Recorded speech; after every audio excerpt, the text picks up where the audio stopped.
The wind howled low on Virel 6, a pale, cratered moon orbiting the shattered remnants of a once beautiful world.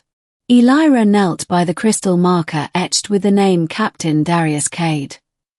Her long silver hair, braided tightly behind her horns, fluttered in the soft dust storm breeze. 2 years, she whispered. You said you'd make it back. She pressed her hand against the holographic plaque. But no body, just wreckage. Just rumors. Just silence. The human captain had once meant everything to her, a soldier from Earth, deployed to help defend her home from the Syraxian horde. Against all odds, they had fought together, bled together, loved in the hidden corners between battles. And then the last transmission came. A distress beacon, faint, then gone. Everyone assumed the worst. She buried him with honor. And with it, a part of her soul. 2. A stranger at dusk. Aelira returned to the village that now stood as a half-rebuilt shell of its former self. The war had ended, but scars remained. She taught children how to wield energy, rebuilt homes with her own hands, and never once looked past the horizon, for she had no reason to hope. That changed one dusk. She was pouring rationed tea for the healer's daughter when she heard shouting near the town's edge. Dust kicked up. Feet pounded. Someone had come through the dunes. Another scavenger? She asked aloud, rising with caution. Then she saw him. Tall, broad-shouldered, limping, but alive. Wrapped in a scavenged desert cloak, beard thick and eyes shadowed with memories. But unmistakably him. Darius, she breathed. He looked up, and their eyes locked. Aelira. Her teacup shattered on the ground. 3. The ash between them. The reunion was not fireworks and poetry. It was silence. Raw. Fragile. They stood alone in the healer's hut as she examined his wounds, old burns, cybernetic repairs fused with alien tech. You were reported dead, she said. I was. For a while. She touched his wrist where metal met flesh. Where did they take you? Syraxian prison barge. I escaped. Barely. His voice cracked, as if every word cost him effort. I didn't think I'd find Virel still standing. I didn't think you'd. I waited, she whispered, suddenly angry at herself. I mourned you. I know. He lowered his eyes. I saw the marker. You saw it, and didn't come sooner. I couldn't. You don't know what I had to do to survive. What I became to break out. Aelira stepped back. Her emotions warred inside her, grief, disbelief, a sliver of joy, and the bitter sting of betrayal. You should have told me you were alive. I wasn't sure I was. 4. Remnants of the past. That night, she sat alone on the village wall, watching the twin stars sink below the dunes. He came quietly and sat beside her. No words passed for minutes. You changed, she said. So did you. He handed her a small, cracked photo. The one he always kept in his chest armor.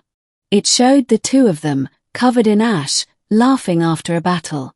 She let out a small laugh. I forgot how I looked when I smiled.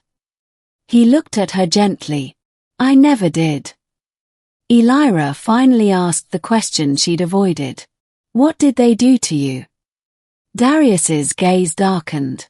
Tried to make me forget who I was. Starved us. Forced us to fight other prisoners. I don't know how many survived. I don't even know if I'm still fully me. He looked at his metal hand.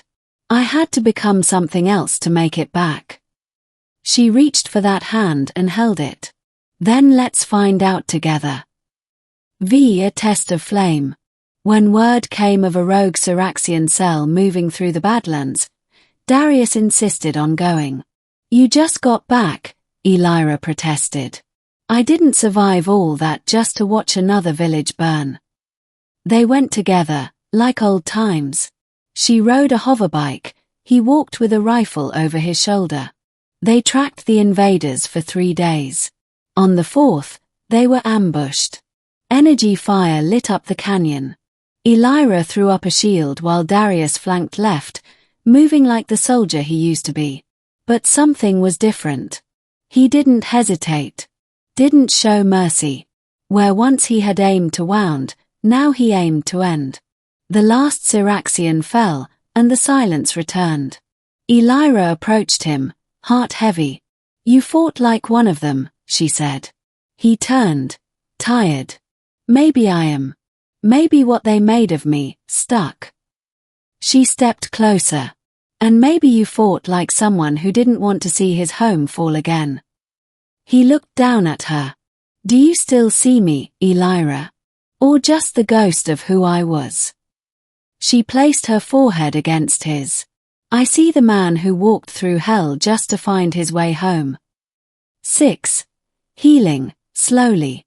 Weeks passed. The children grew to adore him. The elders, cautious, watched his every move. But Aelira saw how he mended things: broken tools, damaged fences, wounded hearts. He stayed. She never said the words outright, but every time she passed him a meal, or sat beside him at night, or handed him tools without asking, the air between them said what they could not. One evening, under a meteor-lit sky, he finally spoke. "I kept dreaming of you. That's what kept me alive." She smiled softly. "You should have told me sooner."